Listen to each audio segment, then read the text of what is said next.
बात करने वाले हैं हमारे टॉपिक एडमिशन एंड डिस्चार्ज के बारे में। तो देखते हैं एडमिशन क्या है। It is allow the patient to stay a health care facility for observation diagnosis treatment of the problem. Admission का मतलब ये होता है कि हम किसी भी पेशेंट को स्टे करने के लिए अलाउ करते हैं हेल्थ केयर फैसिलिटीज़ में, वो भी किस लिए, ऑब्जर्वेशन डायग्नोसिस और ट्रीटमेंट के लिए, जो भी पेशेंट को हमारे प्रॉब्लम हो रही है।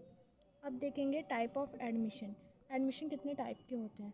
तो इसमें से जो पहला टाइप है वो है रूटीन एडमिशन। तो रूटीन एडमिशन में क्या होता है, प्रायोरली प्लान्ड होता है ये, जिसमें हम डायग्नोस्टिक प्रोसीजर और ट्रीटमेंट को परफॉर्म करते हैं। सेकेंड टाइप है हमारा इमरजेंसी एडमिशन। तो इमरजेंसी एडमिशन क्या होता है, ये लाइफ थ्रेटनिंग कंडीशन में यूज़ किया जाता है। जैसे पेशेंट को कोई बहुत ज़्यादा प्रॉब्लम हो गई है, हेड इंजरी है या सडन कोई इंसिडेंस हुआ है उसकी वजह से। Long term admission. Long term admission में क्या होता है कि हॉस्पिटल में पेशेंट लॉन्ग ड्यूरेशन के लिए स्टे करता है। शॉर्ट ड्यूरेशन के लिए स्टे करेगा तो हम उसको शॉर्ट टर्म एडमिशन कहेंगे। डायग्नोस्टिक एडमिशन, अगर पेशेंट इन्वेस्टिगेशन या किसी डायग्नोस्टिक प्रोसीजर के लिए एडमिशन ले रहा है तो उसको डायग्नोस्टिक एडमिशन कहते हैं। फिर आता है थेरेप्यूटिक एडमिशन। थेरेप्यूटिक एडमिशन में क्या होगा कि पेशेंट को जो भी मेडिकल केयर की नीड रहेगी हम वो प्रोवाइड करते हैं। सबसे लास्ट में हमारा आता है medico legal issue related admission. तो medico legal issue related admission क्या होगा, इसमें जो चीफ मेडिकल ऑफिसर या पुलिस होते हैं वो हमारे पास इंफॉर्मेशन लेकर के आते हैं पेशेंट की और पेशेंट को भी, जिसको हम कॉन्फिडेंशियल तरीके से प्रॉपर लेबलिंग के साथ हम एडमिशन करते हैं पेशेंट का, वो भी कॉन्फिडेंशियल तरीके से। क्यों? क्योंकि वो एक मेडिकल इशू का केस है।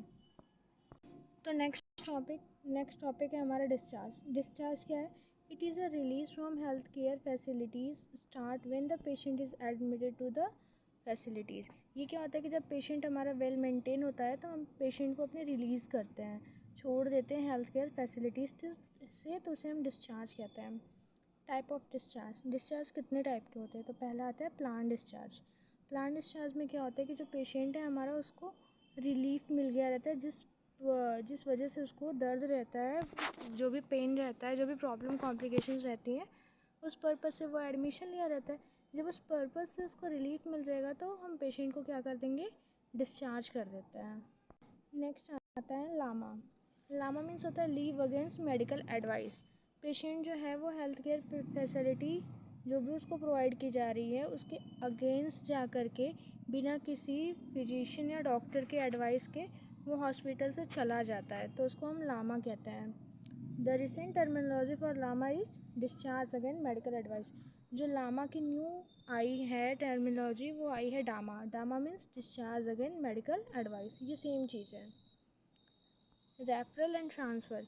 तो रेफरल और ट्रांसफ़र क्या होता है, जो पेशेंट है उसको हम एक हेल्थ केयर सेंटर से किसी उससे बेटर जगह बेटर ट्रीटमेंट के लिए भेजते हैं, तो उसे हम रेफरल या ट्रांसफ़र डिस्चार्ज बोलते हैं।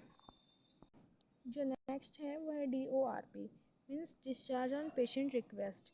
Patient request to leave the hospital and large against medical device with the consent of treating doctor. That's mean ये होता है कि पेशेंट के रिक्वेस्ट पे जो डॉक्टर ट्रीट कर रहा है वो उसको डिस्चार्ज देता है, लेकिन जो डिस्चार्ज होता है वो कंसर्न के साथ रहता है डॉक्टर के। एब्सकॉन्ड। एब्सकॉन्ड में क्या होता है कि पेशेंट जो है वो किसी इमीडिएट सुपरवाइज़र को या चीफ मेडिकल ऑफिसर को इन्फॉर्म करेगा और हॉस्पिटल से चला जाएगा। एंड नेक्स्ट टाइप है हमारा पैरेलल। पैरेलल मीन्स क्या होता है, in mental health facility a patient who has been discharge from a hospital can be sent home for 2-3 days if request by relative and approved by treating psychiatrist. मतलब ये होता है कि कोई भी मेंटल इल पेशेंट है तो उसको डिस्चार्ज चाहिए होता है, फिर वो आएगा और डॉक्टर जो भी साइकेट्रिस्ट डॉक्टर है उनसे रिक्वेस्ट करेगा, तो उसकी रिक्वेस्ट पे 2 से 3 दिन का डिस्चार्ज बनता है।